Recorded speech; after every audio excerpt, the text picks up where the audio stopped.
E aí já podemos começar, não é, Isso, podemos começar a Ezico? live, né? Então, boa tarde a todos que nos seguem nas nossas redes sociais, principalmente aqui no Instagram da Academia Caxiense de Letras. Nós estamos aqui na nossa casa, não é isso, Exato. Ezequiel?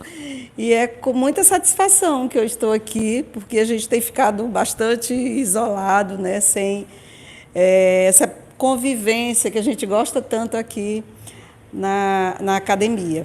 E hoje é muito especial, né? Porque nós estamos aqui para falar desse livro do Ezequiel Barros Neto, Por Ruas e Becos de Caxias. E a ideia da live é porque, como nós temos na Livraria Graúna, é sempre muito procurado o livro. Então, eu vejo assim que a gente, embora já tenha sido feito live sobre o livro, eu acho que a gente precisa falar mais desse livro, não é, Zico? Então, eu estou muito feliz de estar aqui com você para falar de um livro tão importante para a história de Caxias. Então, essa live também está sendo transmitida pelo nosso canal Sabor da Leitura, porque tem tudo a ver com o livro. Então, Ezequiel, nós vamos começar mesmo falando já do livro e eu começo pelo começo, na medida em que eu vou falar de motivação.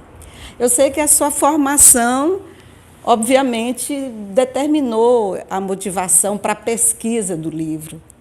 Mas não é só isso, não é só a sua formação. Tem outras motivações também, né? Eu queria que você falasse nisso. Exatamente. Bom, boa tarde, né? Boa tarde a todos que estão acompanhando aí pela internet. Bom, a Confreira é um prazer estar aqui, não é? Finalmente a gente conseguiu organizar uma live, né? Há muito tempo a gente desejava fazer esse encontro virtual, né? Mas essa pandemia atrapalhou a vida de muita gente, né? De todas as formas. E a academia também, ela passou algum tempo fechada, a gente não conseguia fazer os nossos tradicionais eventos. Agora que a academia ela vem retomando aqueles eventos culturais de lançamento de livros, de encontros intelectuais, de professores, né, escritores. Então é sempre bom a gente tentar levar a academia para a casa das outras pessoas, né? Porque eu sempre falo com os confrades aqui, porque é importante a academia, ela está de portas abertas para quem quiser entrar, ficar à vontade. Mas a gente também pode entrar na casa das pessoas, como nessa forma, né? A gente está fazendo uma live que a gente aprendeu, inclusive, a usar a live, né? Essa ferramenta nova. Bom, então acho que o motivo de escrever esse trabalho foi perceber que a nossa cidade ela é riquíssima, né? Caxias tem uma história aí que dispensa apresentações dessas personalidades que a gente conhece muito bem, como o nosso panteão caxiense, não é? Gonçalves Dias, Vespasiano Ramos, o nosso patrono Coelho Neto, né?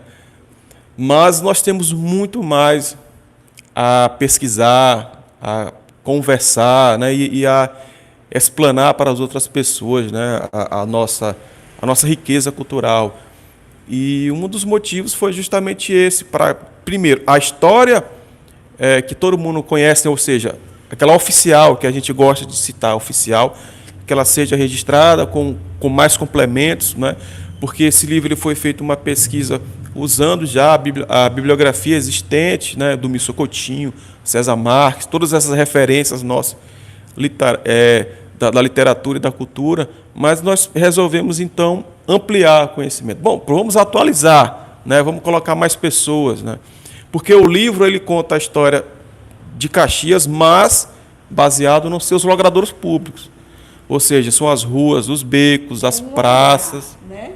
É um olhar bastante diferente, inusitado, porque é o primeiro livro que aborda a história de Caxias nessa perspectiva de ruas.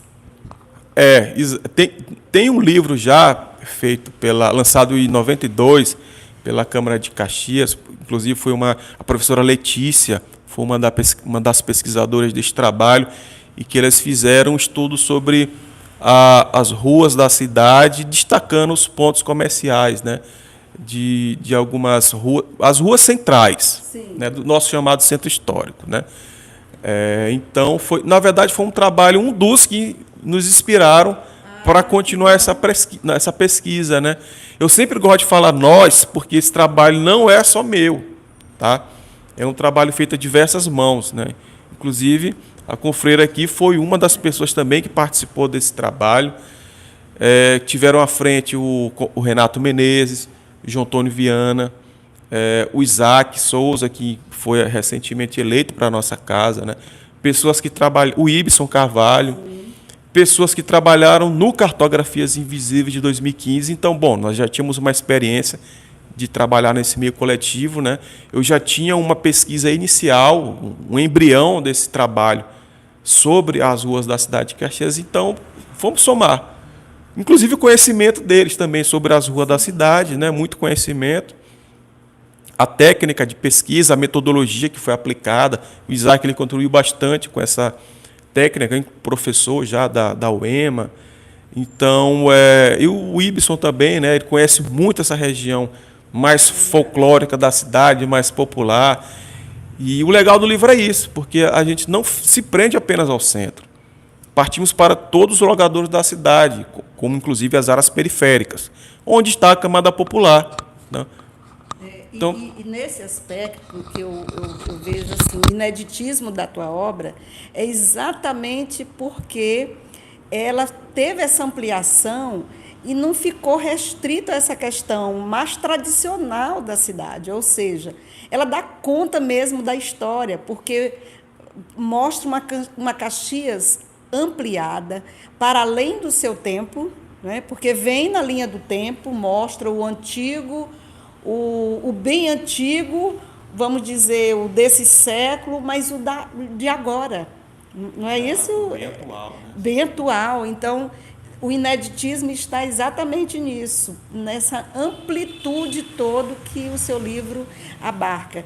E a edição dele, com muitas imagens, que é outro ineditismo, faz desse livro a singularidade que lhe é peculiar. E por que eu estou falando disso, Ezequiel? Porque lá na livraria eu fico vendo as pessoas manuseando esse livro. E eu já tenho assistido várias cenas da seguinte forma: a pessoa pega o livro, porque tem interesse por Caxias, folheia o livro e diz: que livro bonito, eu não vou comprar hoje, mas eu volto para comprar depois. E é por isso que eu estou te falando disso, da singularidade dessa obra. E é isso que eu queria que você enfatizasse mais. E foi um trabalho assim, muito prazeroso, na verdade, né? Porque foi, embora a gente conheça as publicações já divulgadas na cidade, mas é uma descoberta. Eu lembro que eu passeava com o Ibson, com o Renato pela cidade para a gente descobrir novas ruas, né? Sim. Porque esse trabalho ele é inédito em vários aspectos, né? E um deles foi catalogar as ruas de Caxias, porque infelizmente o poder público mesmo, o poder público, prefeitura e Câmara Municipal e os órgãos como SEMAR, SAAI, Correios, eles não sabem a totalização, né? A totalidade das nossas ruas. Cada órgão tem um mapa próprio. Então, nós pegamos todos esses mapas e fizemos o nosso próprio. Então, nós descobrimos muitas ruas que não tem CEP, ruas que não existem oficialmente nos mapas, ruas com nomes trocados. Então, nós fizemos uma atualização, inclusive. Olha, Confreira e ouvintes, tem ruas em Caxias que há mais de 20 anos, legalmente é um nome, mas que nunca fora atualizado pelo poder público. Então, continua com o nome errado. Tá? E para quem mora numa rua dessa é muito complicado, porque em uma conta de luz vem um nome, uma conta, o Correios não consegue entregar porque não consegue localizar o endereço correto. Então, ela acaba sendo uma dor de cabeça para algumas pessoas quando não tem uma rua que ela mora identificada. Essa é a forma legal, né? Mas tem também aquela forma de identidade. Porque quando você mora em uma localidade e você não tem uma identidade forte, né, você não tem uma ligação com aquele local. E é fundamental você, uma pessoa, ter uma ligação com o meio que vive, com o meio que nasce, com o meio que você trabalha, que tem uma amizade, porque você cria aquela identidade especial pela sua região, pelo seu bairro, pela sua rua. Eu, por exemplo, eu nasci aqui na Catedral e todas as minhas memórias de infância, Tudo que eu escrevo, eu recordo dos meus momentos de juventude, dos meus amigos, aquelas brincadeiras inocentes. E tudo vem à catedral, porque a minha identidade no nascimento foi esse. Então, quando você tem uma localidade e que ela é determinante, né, você tem que ter uma coisa firme. Então, é por isso que é importante o poder público participar também dessa questão. Não é apenas burocrática. Você não tem que botar o nome de rua apenas para que facilite o serviço público, né? Mas para que sirva também para que uma pessoa ela tenha uma identidade com o local e com a cidade que ela vive, né? E até porque isso torna mais humanizada a cidade. Porque aí você tem uma identidade construída a partir de moradores, a partir das histórias que se contam, das vivências que solidificam o nome das pessoas ligadas àquela rua, não é, Ezequiel? Me parece que, e a leitura do livro permite isso. Eu li um trecho, recentemente, postei no Instagram da Livraria Graúna, e a nossa funcionária que estava fazendo a filmagem disse, mas que texto bonito! Aquilo me chamou a atenção, e aí ela fez um comentário bastante interessante.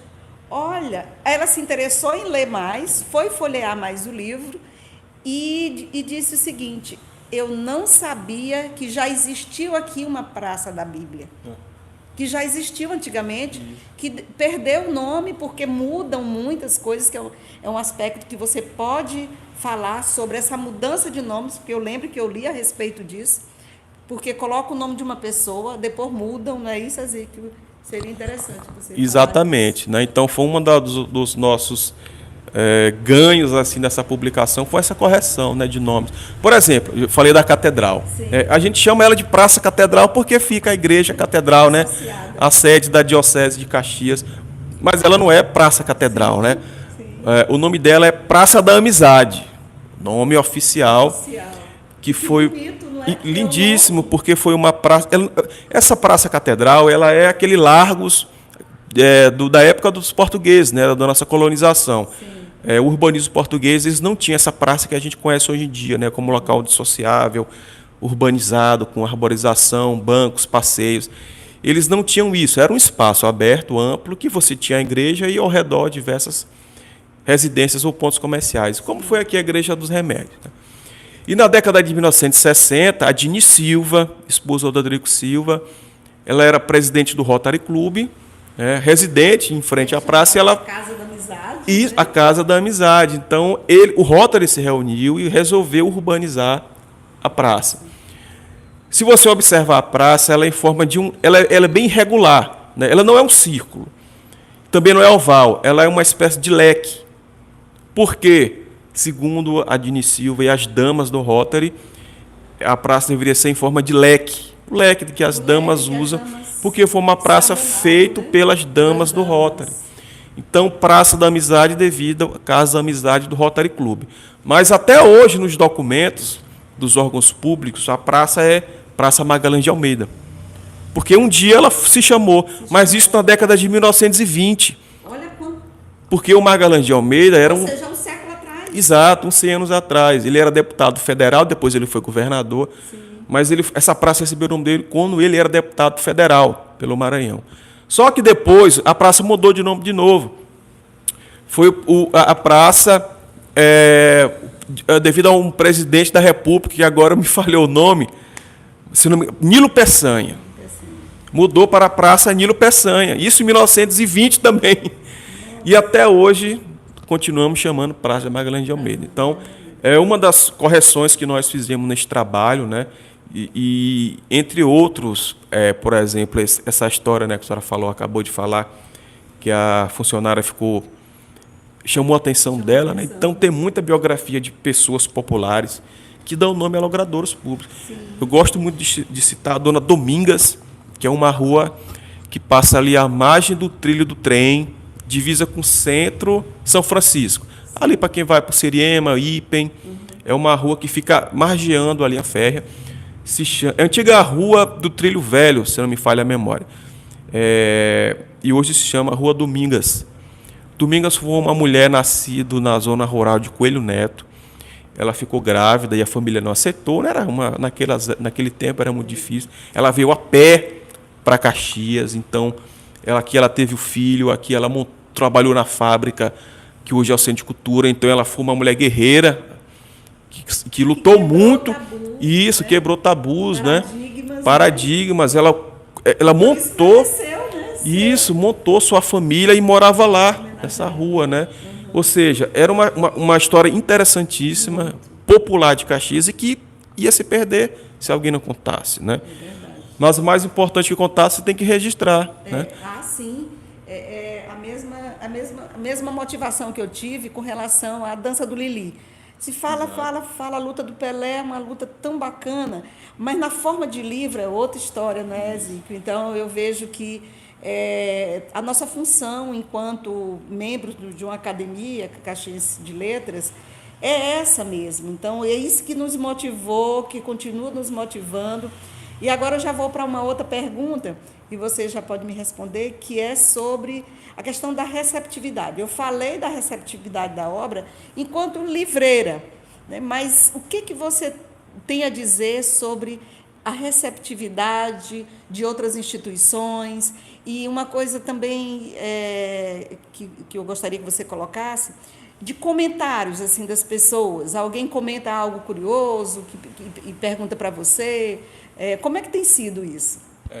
Um dos motivos que eu botei na cabeça eu vou fazer um livro, obviamente que técnico, né, por minha profissão de arquiteto, de urbanista, e eu botei na cabeça, eu também falei com os confrades que participaram desse trabalho, olha, eu não quero um livro técnico, voltado apenas para pesquisadores. Claro que tem informações fundamentais para que você possa, a partir daqui, iniciar uma pesquisa mais aprofundada. Mas, sobretudo, é um livro agradável para leitura. Pois é. Então, é por isso, olha, esse livro tem que ter muita foto, muita imagem. Então, tanto é que ele tem quase 400 páginas, formato A4, paisagem, né? Ele tem quase 500 imagens, fotos atuais, fotos antigas, desenhos, tem pinturas de artistas, né? Um detalhe também, uma pessoa que participou da equipe foi o David Souza, né? Um jovem fotógrafo que ele consegue captar muito bem os ângulos que nós temos aqui na nossa bela Caxias, né? Então ele participou da equipe também. Então, um trabalho coletivo, um trabalho coletivo, e que ele vai profundo nos temas, mas é bem didático. Você tem, conta a história do Cantarelli, que é um bar tradicional ali no nosso antigo Largo do São Benedito, né, que é hoje a Praça Vespasiano Ramos. Hoje não, já tem 100 anos que ela se chama Vespasiano Ramos. Então, esses locais populares, né, a gente queria contar a história, porque uma pessoa, quando vai ler o livro, ele não foca apenas nos personagens principais. Então, é um amigo que ele tem, um familiar. Nossa, eu já recebi pessoas falando, Zico, você falou do próprio Cantarelli, fulano de tal, é minha avó que mora lá no Ponte, você citou ela, muito bom. A Diraci, por exemplo. Essa receptividade das pessoas, que a gente chama de recepção da obra, que tem a ver com teoria literária. Isso. A recepção da obra. Isso deve te alimentar bastante e te dizer, fiz a obra que Caxias merecia, não é? Exato. Então tá todo mundo aí todo mundo que fez parte de determinada rua, claro, não tem como a gente conseguir 100% das pessoas, até porque mesmo a memória, infelizmente, ela vai se perdendo. Se você não registra, a gente não tem como, né, pegar essas informações que já se passaram, infelizmente. Então, voltando a falar da Diraci, que foi uma pessoa, né, uma dona de um bordel importante na cidade, que ela fez parte da rua ali, a antiga Travessa São Benedito, que hoje é a rua Vitor Gonçalves Neto. Então está aqui a história dela, das meninas dela, de diversas casas do Baixo Meretrício, né, que a gente chama da Calçada Alta, Casa Amarela. Então, que são... Casa Verde ou... Casa Verde, Casa Amarela, não? Esses imóveis do Baixo Meretrício, que contam também um certo período de Caxias, tem a sua cultura popular riquíssima, né? Personagens que andaram por ela, o Osmar Rodrigues Max, por exemplo. Uma dinâmica social Isso, época, exato. que já é diferente hoje, né? Exatamente. Que faz parte da nossa história. Ezequiel, uma curiosidade, assim como as pessoas falam, porque minha avó, minha bisavó, já houve cobrança de coisas que não estão aqui? Já, inclusive, eu sempre falo, olha, calma que vai vir uma atualização aí. Então, assim que o trabalho for concluído, né, porque nós determinamos um prazo, porque nós tínhamos um prazo, o livro foi financiado pela Lei do Incentivo à Cultura do Estado do Maranhão, então nós tínhamos um prazo a cumprir.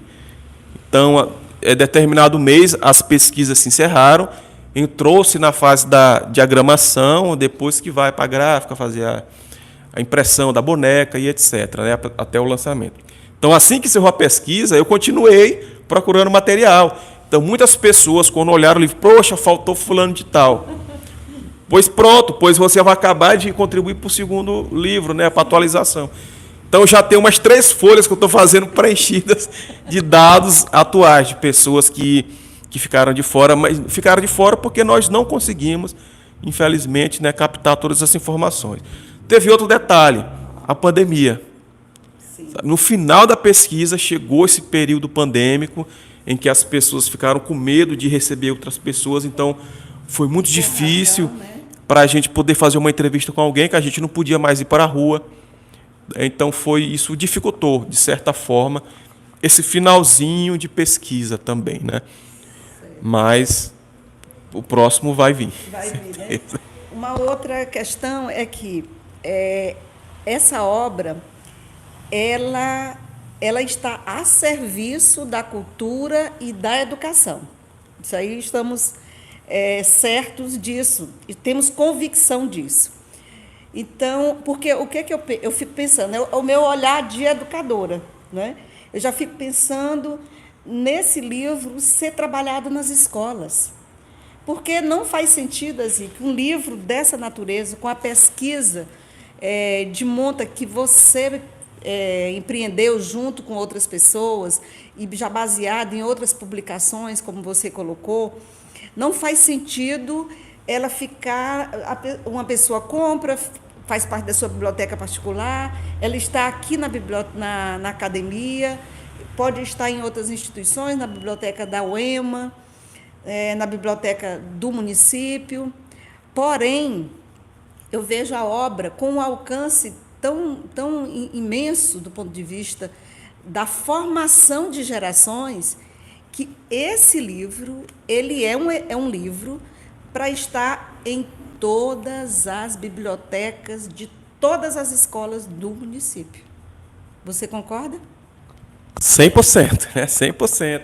Não é? Porque eu fico já pensando no tipo de trabalho que os professores podem fazer. Os professores de geografia, os professores de história, os professores de literatura, os professores de língua portuguesa, os professores de arte. Porque aqui tem a representação das artes também. Então, eu fico imaginando que ele tem uma amplitude de abordagem interdisciplinar e transdisciplinar que ele não pode estar fora, né, do âmbito educacional. E aí, nesse sentido, eu te pergunto, já há algo dessa iniciativa por parte da Secretaria de Educação do município, algo desse tipo? Bom, o livro, por ser financiado pela Lei de Incentivo à Cultura do Estado do Maranhão, nós fizemos a doação de uma certa porcentagem do livro para algumas instituições públicas, bibliotecas locais, a UEMA, as universidades da cidade de Caxias, algumas escolas, bibliotecas. Nós doamos também para São Luís, né? Ou seja, nós entregamos para o Estado entregou para algumas escolas do Maranhão. E nós entregamos também algumas instituições que nos ajudaram nesse trabalho. O Instituto Histórico, o Infam no Rio de Janeiro, que cedeu algumas imagens para o nosso livro, então nós doamos 5 exemplares para a biblioteca lá em Brasília, para distribuir pelo Brasil. O Infam em São Luís também recebeu esses livros, ou seja, ele está bem distribuído, não só aqui no Maranhão, mas também pelo Brasil, né? Muitas pessoas que moram fora do Estado E do município receberam? Do Estado, porque o Estado repassou para as escolas. Que foi que financiou com Isso, a lei, né? isso. Já nas escolas do município, foi doação mesmo nossa, aqui minha e da academia, para algumas instituições. Aliás, nós nos antecipamos, mesmo que o Estado. Por exemplo, na Escola Gonçalves Dias, que na época era a direção do nosso saudoso Carvalho Júnior, que eu cheguei lá e tive o prazer de, Carvalho, está aqui um livro que eu quero doar para vocês. E com certeza eles receberam mais um volume, porque não basta um, né? Quanto mais livros, mais alunos tiverem, melhor. Mas algumas escolas aqui de Caxias receberam, mas a gente ainda aguarda, né, que a Secretaria da Educação ela consiga, de algum modo, inserir esse livro no calendário escolar do município de Caxias, porque aqui está Caxias toda, né? A história dos nossos bens, e de uma forma bem didática, diagramação muito boa. É um livro acessível para crianças, tá? Tem muito livro aí, muita história interessante para que o aluno possa ver. Não é um livro cansativo, né? Não é aquele livro que você lê da primeira e encerra na última. Não, você pode começar pela última, depois vai para o início, depois volta para o meio. Exato, fica aí. Em qualquer lugar, né? Exatamente, né? Então ele é um livro bem didático, tá? Bem agradável de se ler, né? Isso é verdade, eu que o digo. E li em primeira mão, né? E não parava de ler, né? Zic, uma outra questão que acho que a gente pode conversar, e aí eu coloco você à disposição para você escolher, abrir em algumas páginas, se você lembra assim, de memória, porque são muitas páginas, mas assim, alguns destaques que você gostaria de dar ao seu livro. Bom, eu vou começar pelo início, né? Tá. Assim que você abre o livro, porque ele conta a história das ruas existentes, mas também ruas que sumiram, de certa forma, do nosso estado. Como assim, que uma rua pode sumir? Pode, porque alguém pode ocupar aquele logradouro público de forma irregular e se transformar num comércio. Ruas que desapareceram porque o registro se perdeu, ninguém sabe onde fica a rua tal. Então, toda a pesquisa que nós fizemos, ela está aqui. As ruas que não existem mais, ruas que tiveram um nome trocado, está tudo aqui também localizado. Então, foi feito um mapa em que... Só um minutinho, Zic. Então, nesse aspecto, esse livro, por isso que ele é importante a gente saber que ele está na biblioteca da UEMA, porque ele é um livro para pesquisa em nível superior, ou seja, ele é para todos os níveis de ensino. Exatamente. Porque quando você fala sobre essa questão de uma rua que já desapareceu, os alunos de história buscam muito esses dados, às vezes, né? Questões relacionadas a algo que está num passado distante, aí quer saber o nome da rua, então você encontra aí esse dado. Curioso. Interessantíssimo. E a cidade de Caxias, ela é uma cidade surgida no século XVII, né, naquela expansão dos portugueses pelo seu território do interior da capitania do Maranhão. E aí a história conta que os portugueses chegaram aqui, encontraram índios, vieram os padres jesuítas. Então nós tentamos fazer esse caminho que eles fizeram. Chegaram aqui pelo Rio Itapecuru e daqui abriram caminhos até a capitania do Piauí, porque Oeiras não ficava em Teresina. Aliás, a capital do Piauí não era Teresina, era Oeiras, na região lá do sertão piauiense. Então eles tentaram vir pelo Itapecuru e por terra abrir um caminho desbravando essa região. E aqui então surgiu Caxias. Então, baseado em algumas informações e estudos, nós tentamos fazer o mapa dessas primeiras ruas da cidade de Caxias, né? Através do seu traçado morfológico, ou seja, aqueles traçados que a gente acreditava ser os mais antigos, ligando as igrejas seculares umas às outras, nós conseguimos montar um mapa de 1730, que é a fundação da Igreja da Matriz, até, ao longo do tempo, Caxias Vila, Caxias elevada à categoria de cidade, até 1950, onde o núcleo urbano de Caxias se consolida e então a cidade passa a se desenvolver por essa região. Então, o livro já começa desse jeito, né? A gente tentando trazer para a cidade de Caxias essa formação. E ela tem diversos mapas, a gente conseguiu localizar no acervo de São Luís, no acervo público, um mapa de 1929 de Caxias. Esse mapa é inédito, que ele localiza o centro da cidade de Caxias. Então tem diversos mapas até o mapa mais recente. Então, tem logradouros públicos que não existem mais, né, que eu já citei, alguns que a gente não conseguiu localizar o nome, né? E uma coisa também legal é o topônimo, né? Sim. Ou seja, o nome curioso que dá, principalmente pelos becos, porque o beco não é uma denominação oficial. Quando você planeja uma cidade, você não planeja um beco, ninguém planeja beco. O beco ele surge e é a população que dá o nome, né? Geralmente é uma pessoa que mora ali, uma personalidade, um comércio, um evento curioso. Por exemplo, em Caxias, nós temos o Beco do Caprichoso. É um nome curiosíssimo, né? Beco do Caprichoso, porque dizem lá os moradores que eles gostavam tanto daquele logradouro que se surgiu de uma forma espontânea.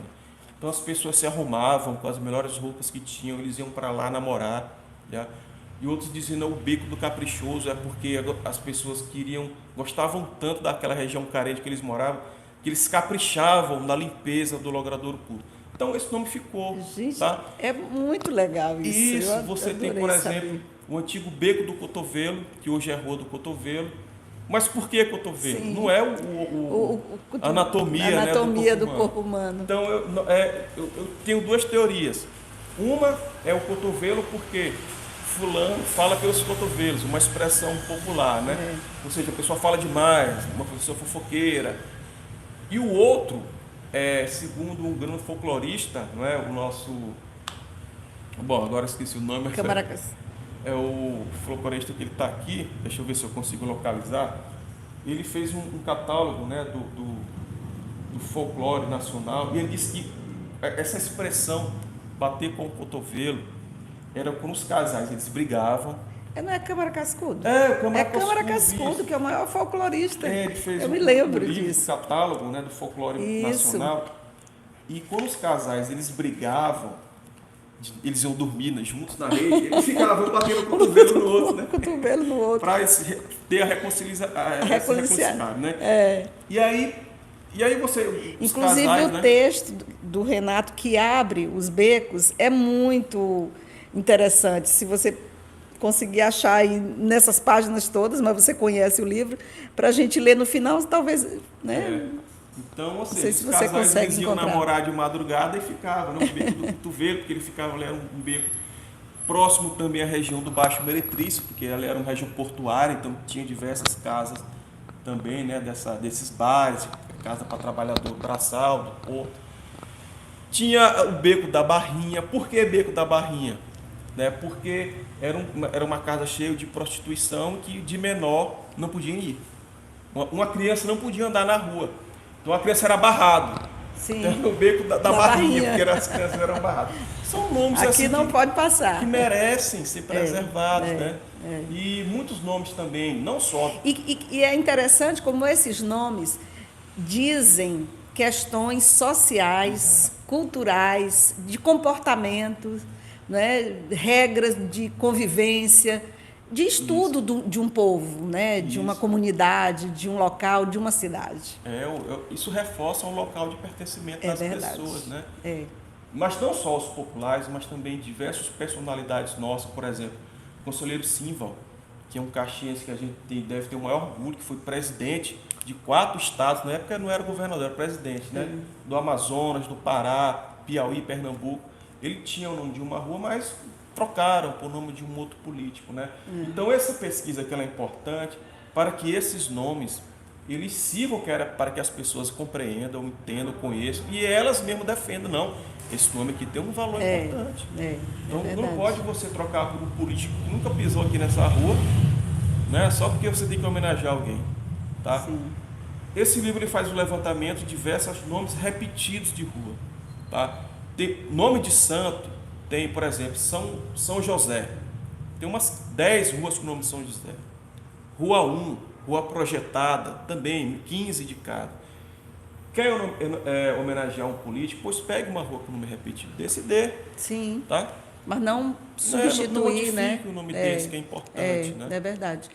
E foi muito importante você falar disso, porque reforça o que nós comentamos sobre a importância da obra do ponto de vista da educação, que é ser trabalhado nas escolas, para as gerações tomarem conhecimento disso.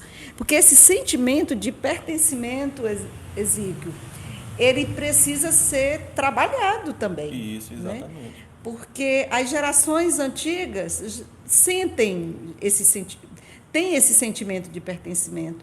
Mas e as gerações recentes? Como vão ter esse sentimento de pertencimento pela cidade, com a sua história, e ainda mais o respeito à história? Exatamente. Né? Porque há também um movimento de se esquecer a história, de virar a página. Né? É tudo tão fugaz hoje, né, Ezequiel? Parece que o que está atrás é antigo. Não tem valor. Então, eu vejo que esse livro pode ser trabalhado também com essa perspectiva de se valorizar o passado, mas pensando também no presente. Exatamente, né? é importantíssimo, né? Ainda mais agora que a Caxias está entrando numa fase, né, que diversos grandes centros urbanos já passaram, que é esse esvaziamento da cidade, do centro, nessa região. As pessoas estão saindo do centro, o centro está virando uma área comercial, né? As pessoas não querem mais andar no centro, residir no centro. Hoje em dia as pessoas estão se refugiando em locais mais distantes, esses chamados condomínios fechados. Então a gente está perdendo essa ligação com a cidade. Né? Aí você tocou num ponto que eu sei que é muito sensível para você, que é essa descaracterização exatamente do centro, que é a parte mais antiga da cidade. Então, nesse aspecto, você também tem algo a dizer, porque o livro pretende também cumprir uma função, uma missão, vamos dizer assim. Porque livro é poder, a palavra escrita é poder, não é, Zico? Exatamente. O livro ele então, conta a fale história. disso também, desse aspecto, dessa sua defesa em torno o livro, da arquitetura. Ele trata, né, das personalidades que dão nome aos logradouros, mas é importante destacar os imóveis que estão inseridos nessa rua. Né? Então, tem diversos imóveis aqui que nós fizemos questão de falar, de contar a história dele. Por exemplo, aqui na Praça Gonçalves Dias, você tem os casarões mais importantes, então nós destacamos a história. Quem foi a pessoa que construiu ele, a pessoa que morou lá, quem foi essa pessoa, o que é que ela fez pela cidade. Então, quando uma pessoa tem conhecimento, por exemplo, aqui o casarão do Coronel Zezinho Guimarães, né, que ele está, inclusive, bastante descaracterizado. Então, quando você conhece quem foi o Zezinho Guimarães, o que ele fez pela nossa cidade, e a importância do imóvel, o estilo arquitetônico, a riqueza patrimonial que esse bem tem para a nossa cidade, a pessoa opa, peraí, alguma coisa aqui precisa ser feita. Né? Eu acho que modifica o olhar sobre a cidade. Isso, não só do pesquisador, do intelectual, do cidadão comum. Do cidadão comum. Do leitor. Sabe, ele vê, é a pessoa que passa diariamente pela Praça Gonçalves Dias, mas ele não se dá conta da importância. Né? O dia a dia vai tirando isso da gente. Então, quando ele tem essa leitura aqui, de uma forma bem didática, bem fácil, ele consegue compreender essa leitura, ele vê, poxa, quer dizer que, de fato, é tão rico esses imóveis, então por que ele está dessa forma? Né? O que é que nós podemos fazer para reverter essa situação? Então, é um dos motivos também que nós queríamos colocar o máximo de informação possível desses imóveis e imagem dos nossos bens patrimoniais edificados. Então, como eu sei que essa causa é uma causa que lhe move, assim como falar de leitura é uma coisa que me move, eu vejo que a sua satisfação com a publicação desse livro também é imensa, exatamente por causa disso, porque, de qualquer modo, nós podemos dizer, que, concretamente, você, como urbanista, como filho de Caxias, como formado na área que tem a ver com essa defesa do projeto arquitetônico de Caxias, você conseguiu algo concreto, com a ajuda de muitas pessoas e graças ao governo do Estado também, né, que financiou, mas você conseguiu concretamente fazer algo pela sociedade. E isso, Exíquio, é admirável. Né? Por isso, eu parabenizo você por esse livro, pela coragem, pela a sua defesa chegar ao patamar desse livro com a qualidade que que ele tem. É um projeto editorial magnífico. Isso, é muito né? Não foi uma publicação qualquer, foi uma publicação primorosa. Né? Então, eu acho que não é só a obra em si, o fato de você reunir imagens e texto, mas o projeto em si foi bem pensado, porque você sabe que, quando você diz assim, é um livro para criança, para jovem, para adulto ler. Você sabe que o projeto editorial, o tamanho da letra, tudo isso é importante para a leitura. Importante. Não é? Exato. Se for uma coisa meio chata, o conteúdo pode até ser bom, mas larga o livro. E esse livro não é assim.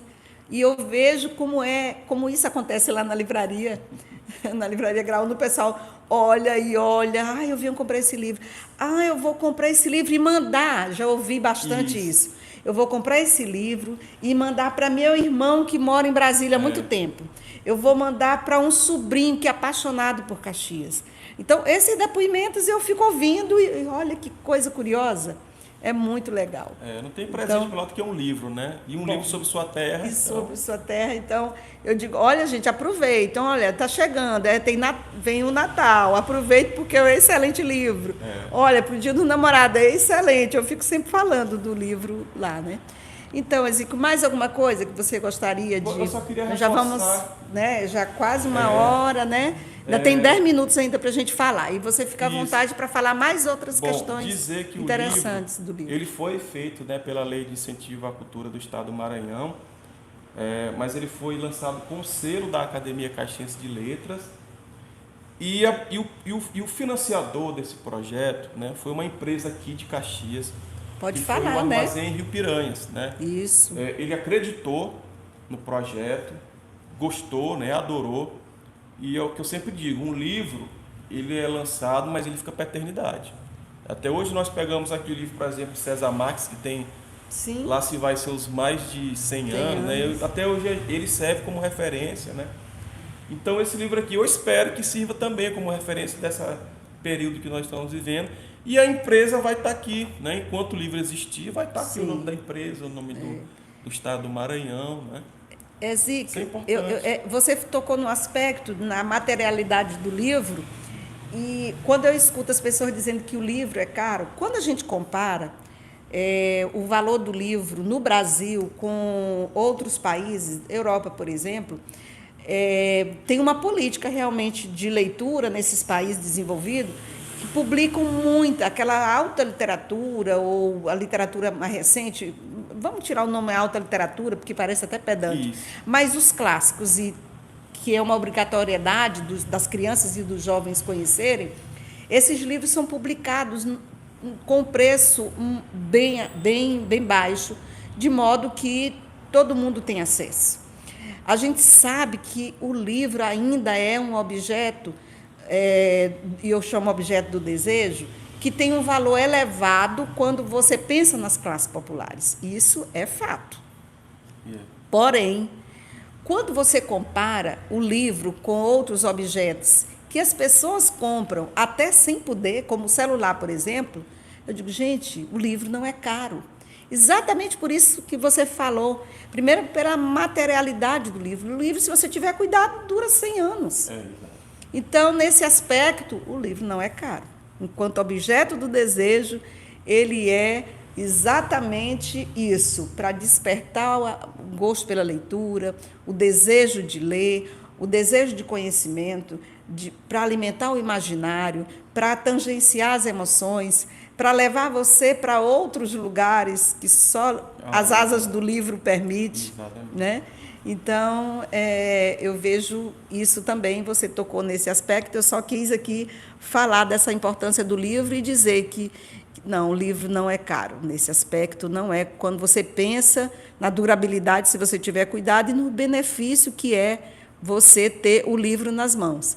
E quando você pensa hoje, com o avanço da tecnologia, nos novos suportes do livro, eu continuo dizendo, tudo bem, a tecnologia está aí, você tem outras formas de acessar o livro, inclusive usando a tecnologia, mas nada como pegar um livro desse, nas mãos, folhear, sentir o cheiro das folhas e mostrar para quem a gente quer as partes, para os filhos, para as crianças da família, né? E compartilhar a leitura usando o livro físico. Eu continuo nessa defesa, ainda que eu use a tecnologia para falar de livro, e reconheço que essa geração tem acesso a essas novas formas, mas eu continuo na minha defesa pelo livro físico, porque eu acho que a gente, enquanto amante do livro, a gente tem uma relação visceral com o livro, não é isso? Exato. Então, eu acho que é isso. E aí eu deixo as considerações finais para você fazer com relação a isso. Com Freire, eu agradeço demais aqui a oportunidade de estar falando sobre esse trabalho, né? Sempre aqui na nossa Academia de Letras, a gente espera que esse período maluco que a gente está vivendo, né, em breve se encerre de vez, né? A gente não tem necessidade de andar o tempo todo de máscara, e as pessoas elas voltem a se aglomerar em busca aqui da cultura da cidade de Caxias, né? Que outros eventos culturais eles voltem também à atividade na cidade de Caxias, para que a gente possa divulgar o nosso trabalho, o trabalho dos confrades, das confreiras, e agradecer novamente para estar aqui falando sobre o livro na internet, no canal. Eu estou sempre... Sabor da Leitura. O canal Sabor da Leitura, e também pelo nossa live aqui do nosso Instagram, da Academia Caxiense de Letras. E dizer que sempre, eu fico sempre, né, é um prazer muito grande a gente falar sobre, não o livro, mas sobre a cultura de Caxias de uma forma geral. Então, agradeço a todos que estiveram acompanhando essa live, né? Então, sempre que tiver uma exposição, estou aqui, né, para falar sobre algum evento sobre a nossa Caxias. Então, estamos juntos nessa de divulgar o livro e de divulgar a cultura, porque nós fazemos parte exatamente de uma instituição que tem essa função, né, de divulgar a cultura, de valorizar e falar disso para as novas gerações. Então, exatamente. É isso, obrigada e até a próxima.